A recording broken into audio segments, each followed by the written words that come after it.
अनंत करुणानिधि, वात्सल्य वारिधि, सिद्धांत पारगामी, धर्म के स्वरूप को स्पष्ट दर्शाने वाले वीतराग भगवान महावीर स्वामी को भावों से वंदन। वर्तमान आचार्य सम्राट ध्यान योगी युग पुरुष आचार्य भगवान के श्री चरणों में बारंबार कोटि कोटि वंदन करती हूँ। मम हृदय निवासिनी गुरनी मैया महासाध्वी सरल आत्मा श्री वीणा जी महाराज साहिब के श्री चरण सरोजों पे शत शत नमन करने के उपरांत धर्म प्रेमी बंधुओं, माताओं एवं भावी जीवों, प्रतिदिन आप प्रभुवाणी का पान कर रहे हैं, जिन वाणी को श्रवण कर रहे हैं। आई होप कि मैं उम्मीद करती हूँ कि आप सुने हुए में से कुछ ना कुछ तो आचरण में अवश्य में लेंगे और लेना भी चाहिए। अपनी आत्मा की आध्यात्मिक धरती पर आप सदैव धर्म के बीज को अंकुरित करें, ऐसी सद्भावना आपके प्रति हम रखते हैं। महापुरुषों की वाणी है कि जीवन में कुछ करना है तो हिम्मत चाहिए। जीवन में कुछ करना है तो हिम्मत चाहिए। जिधर दुनिया बह रही है उधर आप भी बह गए, तो इसमें क्या बहादुरी है?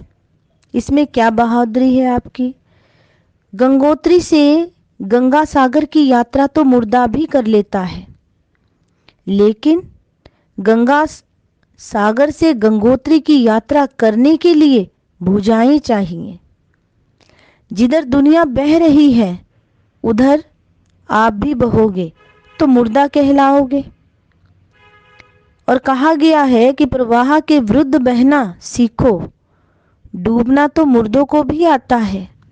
भुजाओं की ताकत तो इस बात में है कि आप तैरना जानते हो। जीवन को आशा की दृष्टि से देखो, अपने आप तिर जाएंगे। निराशा की आदत छोड़ दो, ये महापुरुषों का फरमाना है। हर अंधेरी रात में चमकते हुए तारे और हर काले बादल में चमकती हुई बिजली का गोटा जड़ा है। धर्म प्रेमी बंधुओं, गुलाब की झाड़ी में कांटे मत गिनो। महापुरुष फरमाते हैं कि गुलाब की झाड़ी में कांटे मत गिनो, फूल गिनो, क्योंकि जो कांटे गिनने में रह जाते हैं उनके लिए फूल भी कांटे हो जाते हैं। संसार में सुख से अधिक दुख, स्वर्ग से अधिक नरक है। ज्ञानी तो वह है जो दुख में सुख और नरक में स्वर्ग खोज लेते हैं। ये वाणी महापुरुषों की कहती है। हमने हर पाप से बचना है, आशावादी बनना है। अपनी भुजाओं का बल सम्यक समुद्र में बहते हुए पानी को उसके विपरीत चल करके अपने लक्ष्य को प्राप्त करना है।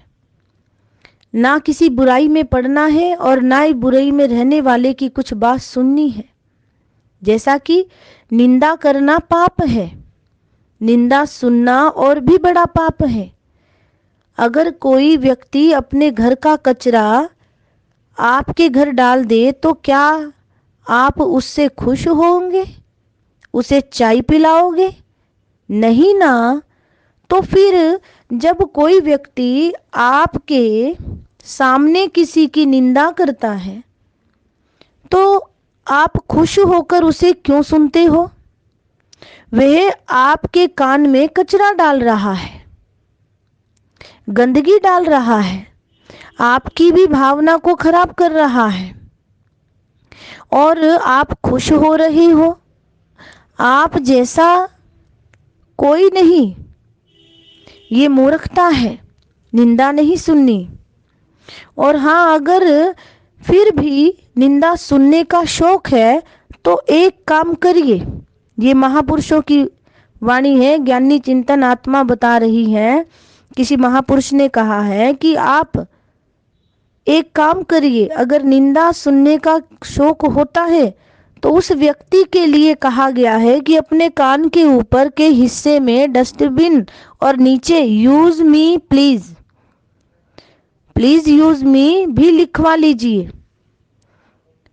लेकिन विपरीत दिशा में चलिए। गलत दिशा में मत जाइए, जो अपनी सही दिशा है उस दिशा को हमने पकड़ना है। दुनिया में जो बड़े पाप हो रहे हैं वे कौन कर रहा है? प्रश्न किया गया है। भूखे पेट का आदमी? नहीं। खाली पेट का आदमी?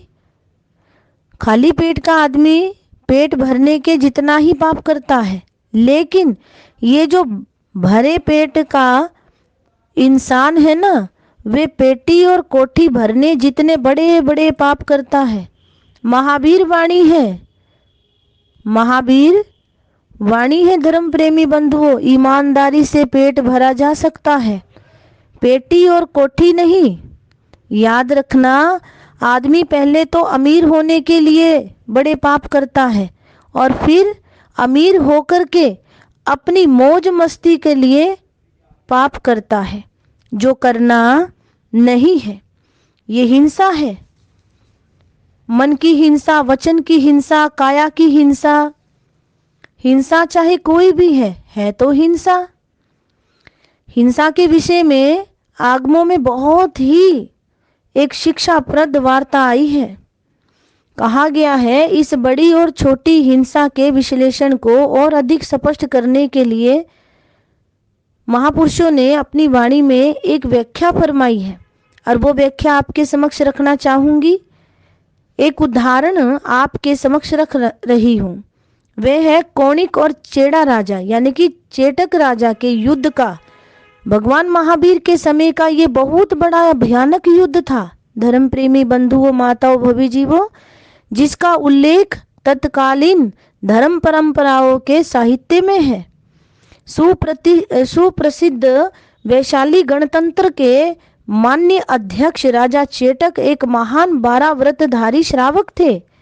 दूसरी ओर मगध सम्राट कौणिक थे, जिसने कि वैशाली पर आक्रमण किया था। उक्त युद्ध के मूल में एक शरणागत का प्रश्न था। प्रसंग यह है कि कौणिक अपने छोटे भाई के हक को छीन रहा था, उसकी स्वतंत्रता और संपत्ति को हड़प रहा था। राजकुमार पर भय छा गया। वे अपने बचाव के लिए चेटक राजा के पास पहुंच गया, अपने नाना के पास।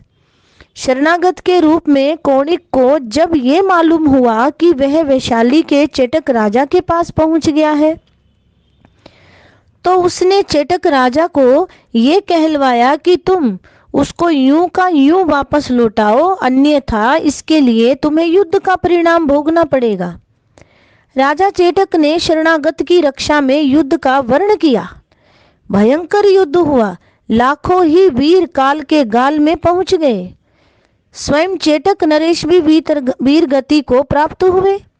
अब प्रश्न है, एक शरणागत की रक्षा का अगर राजा चेटक उस एक शरणागत को लौटा देता, भले ही उसके साथ कुछ भी करता युद्ध कौणिक, तो लाखों ही लोग के प्राणों की रक्षा हो जाती।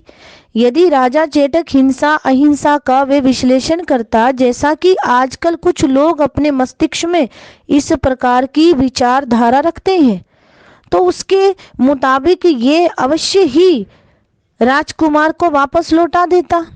राजा चेटक कह देता कि भाई तू यहाँ चला तो आया है, लेकिन तेरी रक्षा कैसे करता हूँ, कैसे कर सकता हूँ? तेरी एक की रक्षा में लाखों आदमी युद्ध में मारे जाएंगे, लेकिन एक के बचाव में लाखों आदमी मारे जाने पर तो बहुत बड़ी हिंसा हो जाएगी। परंतु राजा चेटक ने ऐसा कुछ नहीं सोचा। धर्म प्रेमी बंधुओं, माताओं, भवी जीवों, ऐसा कुछ नहीं कहा राजा चेटक ने। उसने शरणागत की रक्षा के लिए युद्ध किया, जो महाभारत जैसा ही एक भयंकर युद्ध था। जुल्म ना करो और ना सहो, ये कहा गया है। अब सवाल ये है कि राजा चेटक 12 व्रती श्रावक है, उसका हिंसा अहिंसा से संबंधित चिंतन काफी सूक्ष्म रहा है। प्रभु महावीर की वाणी सुनने का कितनी ही बार उसको सौभाग्य प्राप्त हुआ है। वे कोई साधारण नरेश नहीं है। राजा चेटक तत्कालीन वैशाली के विशाल गणतंत्र का चुना गया अध्यक्ष है। इसका अर्थ है कि वे अपने युग के एक महान चिंतनशील व्यक्ति थे। उन्होंने हिंसा अहिंसा के प्रश्न को व्यक्तियों की संख्या पर हल नहीं किया। उन्होंने अपने धर्म चिंतन के प्रकाश में स्पष्ट देखा कि ये शरणागत है, साथ ही निरपराध है, उसका कोई अपराध नहीं है और उस निरपराध के हक को छीन रहा है मगध कौणिक। अतः ये एक शरणागत का प्रश्न ही नहीं है, अपितु निरपराध के उत्पीड़न का भी प्रश्न है। और इस तरह से शरण में आए को पीड़ित जन को यदि कोई वापस लौटा दे, ठुकरा दे, तो उसे कहाँ आश्रय मिलेगा?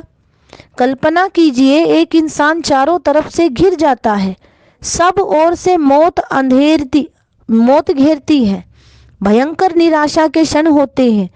उक्त निराशा के क्षणों में वह एक बड़ी शक्ति के पास पहुंचता है कि उसे शरण मिलेगी, लेकिन वहां उसे ठुकरा दिया जाता है। फिर दूसरी जगह जाता है, वहां से भी ठुकरा दिया जाता है। अब कल्पना कीजिए उसको कितनी पीड़ा हो सकती है। धर्म प्रेमी बंधुओं, उस समय उसका मन कितना हताश हो जाता है। आंखों से आंसू बह रहे हैं, पर कोई पूछने वाला नहीं कि क्या बात है, क्यों रोता है। स्पष्ट है, इस स्थिति में दुनिया में न्याय का कोई प्रश्न ही नहीं रहा। किसी पीड़ित की रक्षार्थ करुणा और दया का कोई सवाल ही नहीं रहा। तो इस तरह पीड़ित एवं अत्याचार से त्रस्त लोगों को समर्थ व्यक्ति भी धक्के देते रहे, तो आपके इस अहिंसा और दया धर्म का, इस धर्म और कर्म कांड का क्या महत्व रह जाता है? जरा चिंतन करना इस विषय पर। राजा चेटक के इस युद्ध के विषय पर चिंतन कीजिए। अभिप्राय ये है कि ये जीवन का एक महत्वपूर्ण प्रश्न है। ये एक का या हजार का सवाल नहीं है। ये एक व्यक्ति की हिंसा या दासता का सवाल भी नहीं है, बल्कि ये आदर्शों का सवाल है। यदि एक उच्च आदर्श की हत्या होती है, दूसरी ओर आप हजार लाख प्राणी बचा भी लेते हैं, तो उसका कोई मूल्य नहीं रहता। ये महापुरुषों की वाणी कहती है, क्योंकि आदर्श की हत्या सबसे बड़ी हत्या है। यदि आदर्शों की हत्या हो जाती है तो हजारों लाखों वर्षों तक वह एक उदाहरण बनता चला जाता है। अन्याय और अत्याचार का और इस प्रकार के उदाहरण यदि संसार में बढ़ जाएं, तो फिर तो संसार की कोई स्थिति ही नहीं रहेगी। वैशाली के उपरयुक्त युद्ध की एक बात विचारणीय है कि चेटक और कौणिक दोनों युद्ध करते हैं, दोनों ओर से हिंसा होती है, भयंकर नरसंहार होता है, लेकिन राजा चेटक भयंकर युद्ध में वीर गति प्राप्त करता है और मरकर स्वर्ग में जाता है, देवलोक में जाता है। और राजा कौणिक विजेता होने के बावजूद भी जब मरता है तो कहाँ जाता है? नरक में। क्या बात है कि एक ही चीज के दो भिन्न परिणाम होते हैं। एक युद्ध लड़ा गया, लेकिन दो परस्पर विरोधी नतीजे कैसे आए? दोनों ने भरपूर हिंसा लिया युद्ध में, दोनों बराबर के साझीदार रहे युद्ध के, और जब दोनों साझीदार हैं युद्ध के, तो फिर परिणाम भिन्न भिन्न कैसे आ गए? धर्म प्रेमी बंधुओं, तो महापुरुषों ने फरमाया नतीजे अलग अलग कैसे आए? तो स्पष्ट है कि ये जो भिन्न भिन्न नतीजे, अलग अलग नतीजे आए हैं, ये आए हैं हिंसा और अहिंसा के विश्लेषण के आधार पर। अभिप्राय ये है कि शरणागत की रक्षा करना धर्म है, क्योंकि वह भय से त्रस्त होता है, अन्याय के आक्रांत होता है, अन्याय से आक्रांत होता है। मौत उसके सिर पर बुरी तरह मंडरा रही होती है, वह किसी के पास रक्षा पाने के लिए आता है। अब बात यह है कि उसकी रक्षा करना क्या है? एक आदर्श की रक्षा करना है, एक नैतिक पक्ष का समर्थन करना है। जो पीड़ित है, भय से त्रस्त है, दुखित है, निरपराध है, बेचारे ने कोई दोष किया नहीं है, उसको आश्रय देना आवश्यक है। ये महापुरुष फरमाते हैं, महावीर की वाणी कहती है ये आवश्यक है उसकी रक्षा करना। हमारी भारतीय परंपरा का ये आदर्श है बहुत बड़ा, और भारतीय परंपरा ही क्यों, सारे मानवता और मानव जाति का आदर्श है ये। आप जिसे मानवता कहते हैं, जिसे इंसानियत कहते हैं, ये उसका आदर्श है कि आए हुए शरणागत की रक्षा करना। और आप बहुत बार देखते हैं भगवान महावीर के चरणों में कुंथुआ बनकर के, चमरेंद्र कुंथुआ बनकर के आ गया और इंद्र ने वज्र छोड़ा तो वो वज्र भी वापस हुआ, क्योंकि शरण किसकी ली, परम शक्तिवान, अनंत शक्ति, अनंत बलवीर्य, अनंत चारित्र, अनंत दर्शन के धनी वीतराग भगवान की शरण। तो राजा चेटक ने इस आदर्श की रक्षा की, इसलिए वह स्वर्ग में गया। और कौणिक जो लड़ा, वे लड़ा किसके लिए, अपने स्वार्थ के लिए, अपने अहंकार के लिए। धर्म प्रेमी बंधुओं, अन्याय अत्याचार द्वारा अपने भाई का हक छीनने, उससे बर्बाद करने के लिए एक स्वार्थ निकृष्ट आधार पर लड़ा है कौणिक। अतः वह जैन शास्त्रानुसार नरक में जाता है। प्रश्न है, दोनों में से धर्म युद्ध किसने लड़ा, राजा चेटक ने धर्म युद्ध लड़ा, इसलिए वे स्वर्ग में यानी कि देवलोक में गए हैं। और कौणिक ने भी युद्ध को लड़ा, लेकिन वह अधर्म युद्ध लड़ने के कारण नरक में गया है।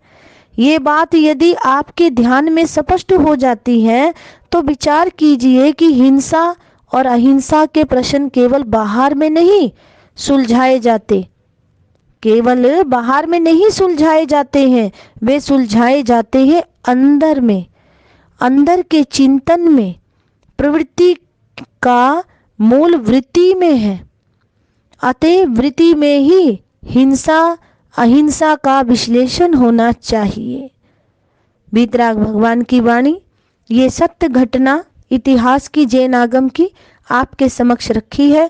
आप समझिए पाप किस में है, किस विचार में है, किस कार्य में है। 12 व्रतधारी श्रावक चेटक ने धर्म युद्ध को लड़ा, शरणागत की रक्षा करी, ना कौणिक की निंदा करी, ना कौणिक को बुरा कहा, लेकिन कौणिक के युद्ध को स्वीकारा और प्राणों की रक्षा करी शरणागत में जो आए। तो वीतराग भगवान की ये वाणी, इसी प्रकार से महापुरुषों की वाणी आपके समक्ष लाती रहूंगी। इन्हीं शब्दों के साथ ओम शांति, जय महावीर।